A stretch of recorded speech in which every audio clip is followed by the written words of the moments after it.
Olá pessoal, eu me chamo Joab Sobrinho, sou advogado criminalista e nesse 8º vídeo irei dar dicas de como deve agir o advogado iniciante agora em sede processual, no processo penal, como ele deve se comportar, procedimentos que ele deve observar no processo, tudo para que no final ele tenha um êxito. Primeiro passo, nós saímos da sede policial, o delegado de polícia relatou o inquérito policial, enviou esse inquérito diretamente para o Ministério Público, que é o dono da ação penal, oferece a denúncia. Nesse oferecimento da denúncia, no momento o juiz vai analisar, no recebimento da denúncia, começa a atuação novamente do advogado.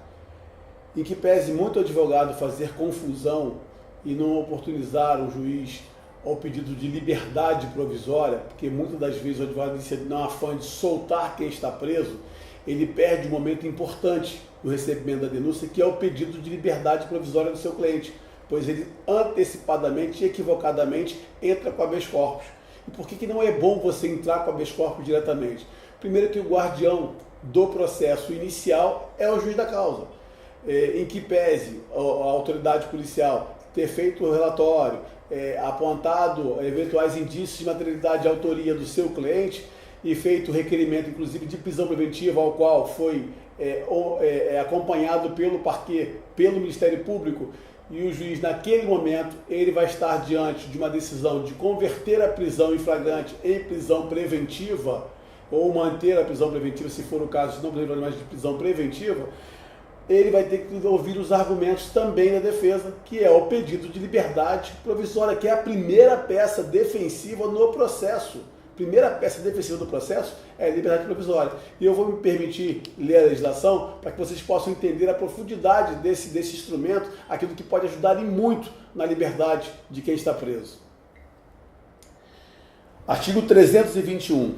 Ausentes os requisitos que autorizam a decretação da prisão preventiva, o juiz deverá conceder a liberdade provisória, impondo, se for o caso, medidas cautelares previstas no artigo 319 do Código e observados os critérios constantes do artigo 282 deste Código. Ou seja, gente, se vocês perceberem, ele dever é poder, deve o juiz, antes de analisar os pressupostos da prisão preventiva, garantia da ordem econômica, garantia da ordem pública, garantia da instrução criminal, garantia da aplicação da lei penal, onde estiver analisando esses requisitos para ver se converte ou não a prisão preventiva, ele deve olhar os incisos do artigo 319, que é o diferente da prisão, é aquilo que não deixa o juiz converter a prisão preventiva, porque ele deve. Então, exemplo, vocês vão chegar lá e vão dizer, excelência, em que pese a autoridade policial ter representado pela prisão preventiva, isso na petição já grosso modo falando, na petição de liberdade provisória, em que pese ter se manifestado a autoridade policial pela prisão preventiva, de ter ratificado esse pedido do Ministério Público, e aí, chegando à mão de Vossa Excelência, eu estou neste momento demonstrando que meu cliente, ele é réu primário, de bons antecedentes, tem família constituída do Justiça da Culpa, ele tem residência fixa e é trabalhador. Desta forma, tudo aquilo que poderia ser feito diferente da prisão, pode ser feito respeitando-se o artigo 319. Um exemplo claro, ele pode dizer, está preso para a garantia da ordem pública. Excelência, isso é um temor subjetivo que o parquê, o Ministério Público possui de entender que se o meu cliente tivesse liberado, ele estaria reincidido no crime. E aí você prova que daquela forma ele não precisa ter aquele temor, porque é subjetivo. E no direito penal nada é subjetivo, tudo tem que ser objetivamente.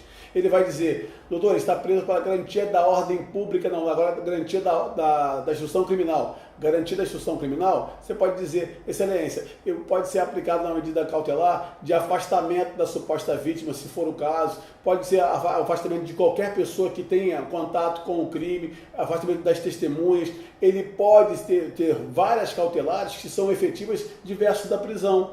recolhimento todo dia de noturno, ele pode ficar sem se ausentar da comarca durante 8 dias, por mais de 8 dias, se ausentar da comarca, ele pode simplesmente todo mês comparecer para justificar o seu trabalho. Então você tem várias formas que você pode fazer e até um poucas mais drásticas que também evitam a prisão, que é o uso do monitoramento eletrônico e a prisão domiciliar. Ou seja, se o juiz ainda tiver mesmo assim o receio que ele possa frustrar a instrução ao final, a aplicação da lei penal, pode aplicar monitoramento eletrônico nele com a prisão domiciliar.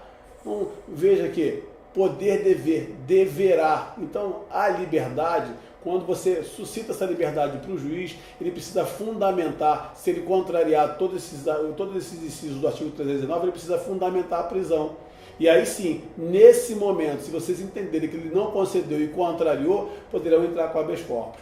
Por que o habeas corpus não é interessante? O habeas corpus deixa prevento a autoridade, uma autoridade acima do juiz, que vem a ser o desembargador do Tribunal de Justiça. Muitas das vezes pode cair numa câmara ruim, uma câmara que nós advogados do dia a dia sabemos que são várias câmaras que são ruins, que têm desembargadores com posicionamento muito firmes e rigorosos e que para os nossos clientes não serão bons e que ao final eles ficarão preventos, caso haja uma sentença desfavorável, esse mesmo desembargador é que vai julgar. Então, temos que ter a prudência de não deixarmos ninguém prevento no processo logo no início, pois não sabemos nem o posicionamento do magistrado que requereu aquela prisão. Muitas das vezes, você demonstrando todo aquilo que eu já falei anteriormente, o magistrado concede a liberdade. E aí, contribuindo ainda com a fiança do último vídeo, o magistrado pode conceder com ou sem fiança o pedido da liberdade provisória. Se não quiser fazer só uma petição de liberdade, de fiança, na própria liberdade, na petição de liberdade provisória, você pode fazer em caráter preliminar o pedido de fiança.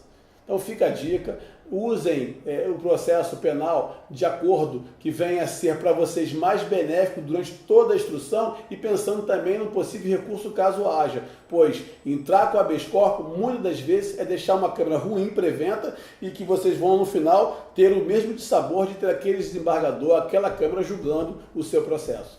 No próximo vídeo eu irei enfrentar com vocês a segunda peça, que será de revogação de prisão. Por que vocês deveriam entrar com a revogação? Qual é o momento oportuno também de entrar com a revogação, caso a prisão preventiva tenha sido decretada? Continue nos acompanhando, inscrevam-se no nosso canal.